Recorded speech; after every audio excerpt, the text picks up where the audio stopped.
In this video, we'll complete a watercolor sketch and look at how to paint an eye. We'll layer light values to dark values, let the watercolor paint do the work, and most importantly, we'll be patient, allowing enough time for layers to dry. I'll be using several different brushes for this demonstration, both sable and nylon brushes, and I'll be using my Winsor & Newton Field Watercolor set. First, I'll wetten the number 6 sable brush here, and I'm going to use a mixture of yellow ochre and Winsor red and create a very light wash over the entire area of skin tone. We're just going to spread the paint evenly while it's still very wet and very transparent. Next, I'll use a mixture of the same colors, yellow ochre and Winsor red, with a little bit more of the red mixed in, and then we're just going to touch areas while it's still slightly wet on the surface.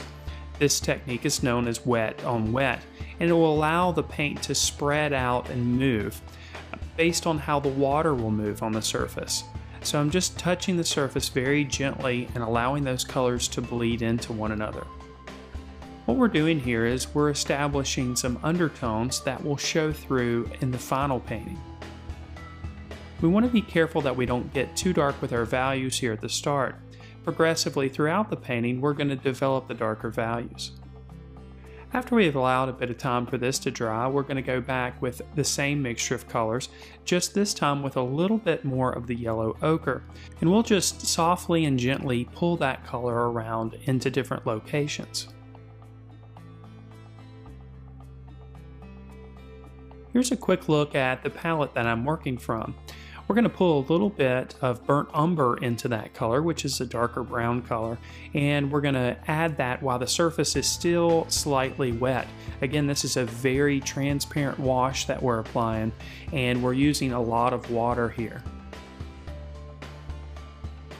Allow that water to just move on the surface when you apply the color. That's what's going to give the final painting that watercolor feel that is so attractive. Now a little bit of purple is mixed up, and I'm just using ultramarine and Winsor red to create this purple color. There's still a bit of burnt umber on the palette as well, so that mixes in nicely. So in this crease area above the eye, we're going to progressively be darkening this area throughout the painting. So again, we're just establishing some of the undertones of color that will show through. While we have that purple on our brush, we'll move it into a couple of other areas, and then we can also start to work on the whites of the eye, which actually aren't white at all. And in this case, I'm just using a very, very light wash of ultramarine. And maybe we'll add just a bit more of the ultramarine to that wettened area so that it can move around a bit.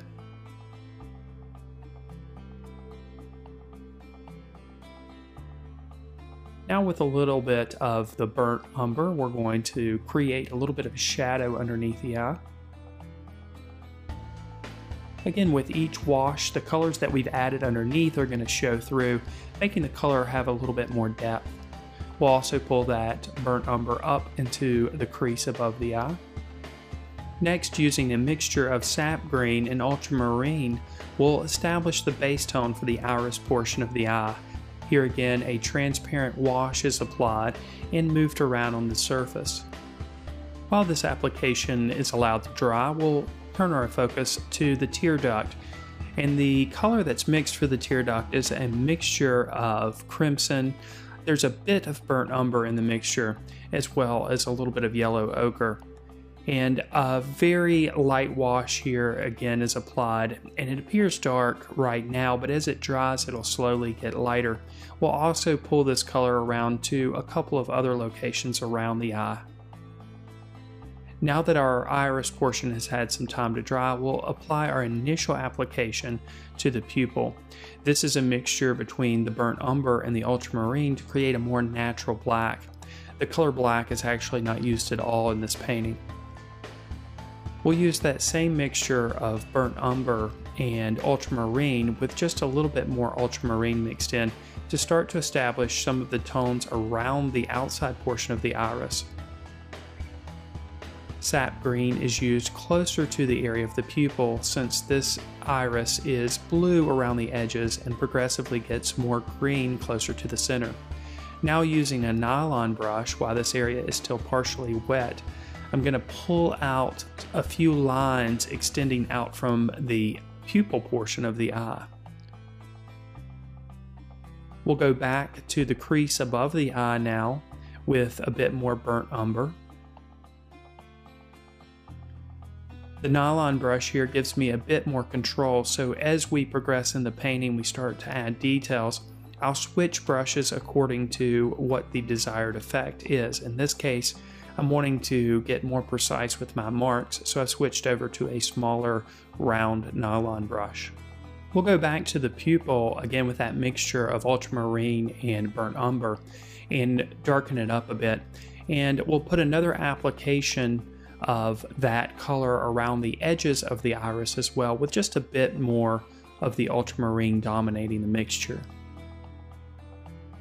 There are a few eyelashes that are reflected in the eye, so a few of those lines are the manifestation of that reflection. The outside portions of the iris are relatively dark in value, so at this stage in the painting we can start to push those values so that they're a little bit closer to what is observed. We can also go back to the sap green area that's closer to the pupil and develop that area as well. And with each mark, I'm pulling it outward from the center portion of the eye. This will help to create the pattern that's visible in the eye.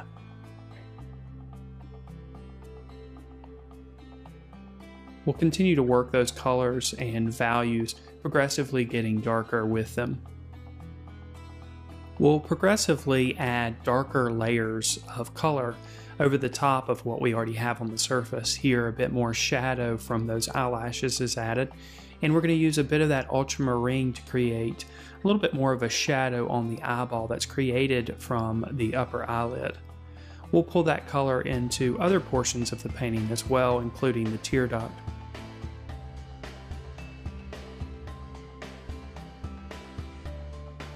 And since our crease above the eye has allowed some time to dry, we can go back again with a darker application of burnt umber. And this mixture, of course, still has a little bit of that ultramarine mixed in. We'll use that natural black mixture again to darken up underneath the eyelid to add a few details to the skin portion under the eye. And with a bit of burnt umber and crimson, we'll develop the tear duct a bit further, and we'll use that wash underneath the eye on the bottom portion of the lid. We'll continue to darken up the values, especially underneath the upper eyelid, and around the edges of the eye where the optical cavity recesses back into the head. A little bit of purple is mixed with burnt umber to create that shadow that happens on the eyelid. And we'll pull that color down underneath the eye as well. We can continue to darken up the recess, this time with a bit of burnt umber.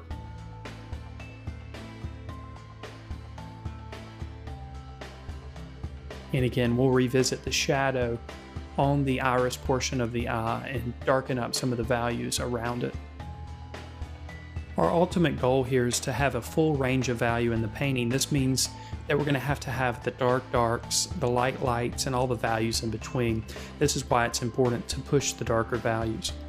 Now, with a bit of water added to the brush, I'm just going to go around the edges of the pupil and allow that color to bleed out a little bit, making it a bit more natural and have a little bit less of a hard line. With a bit of ultramarine, I'm going to create a little bit of shadow that happens in the white portion of the eyes, again from the eyelashes, that will paint in just a second, but these shadows kind of come down over the top of portions of the eye. We'll also darken up the bottom portion of the iris. Now, to add a bit of realism to the painting, we're going to add some imperfections to the skin. I'm going to use a mixture of yellow ochre with a little bit of burnt umber to create that color and just touch a few areas. Then in the highlight portion of the eye, there is a bit of blue, so again with the ultramarine, we'll add that blue in those locations.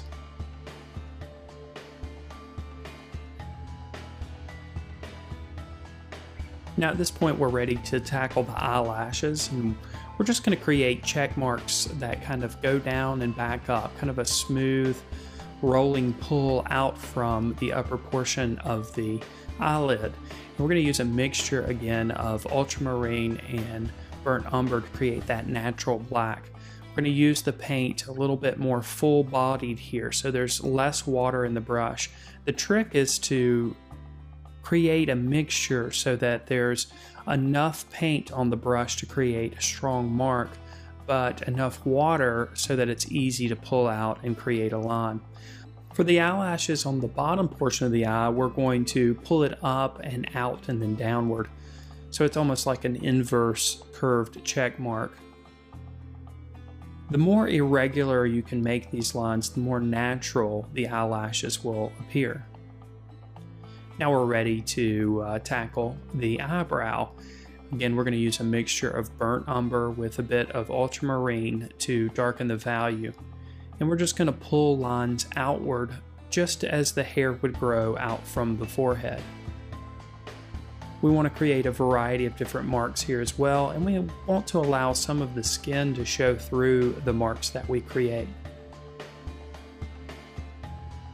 Then we'll go back with a darker application. We want to have some variety in this area, variety in value anyway, and that's going to help create the illusion of texture. And we'll go back to that crease above the eye as well and darken it up.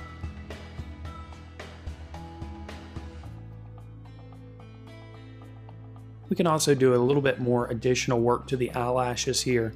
I'm just going to thicken up the color a bit further. And then the last touch is to add highlights. I'm using opaque gouache here, which is a form of watercolor, but it's opaque watercolor. And I'm using pure white, heavily loaded, and I'm just going to touch a couple areas where the light is hitting the surface in a strong manner. This will help create the illusion of reflection and make the eye look a bit more wet.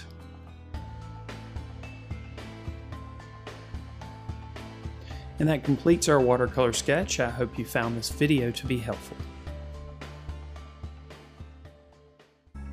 If you enjoyed this video and you're ready to learn more, why not check out 4 video courses, live instruction, and over 6,000 minutes of art instruction, which include ebooks, live lessons, lesson plans, and more. Just click on the button to learn more now.